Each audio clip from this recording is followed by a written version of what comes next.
There's a new type of middle seat coming to a US airline, but how will it work? Seat manufacturer Mullen Labe says a well-known North American airline will become the first in this part of the world to use its new narrow-body aircraft seat design, which includes a staggered and wider middle seat.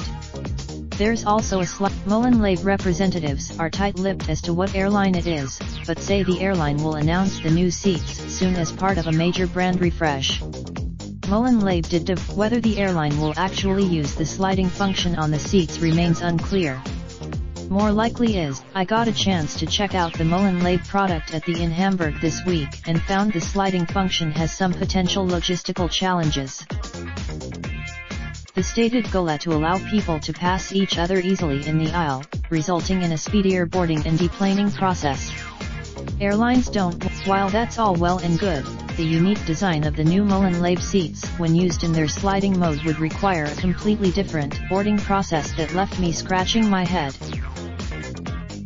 When the seats are compressed, the middle seat is mostly obscured, with the aisle seat slit over its top. So first, I pointed out to them, however, that because of the tight pitch of standard economy seating, each aisle passenger would have to step into the aisle in order to allow the middle seat passenger to slip into their seat.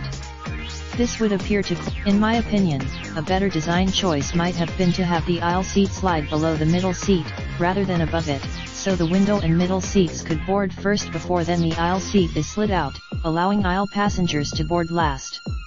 That, however, no TPG's JT Genter, though that was before the sliding feature was added.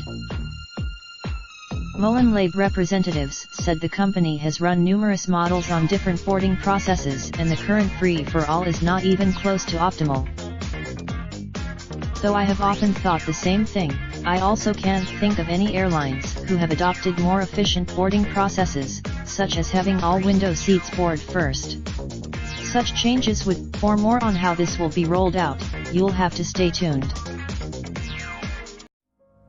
Raindrop, drop top smoking, no cooking the hot pot. Fucking on your bitch, yeah, that. Looking up, open the park pot.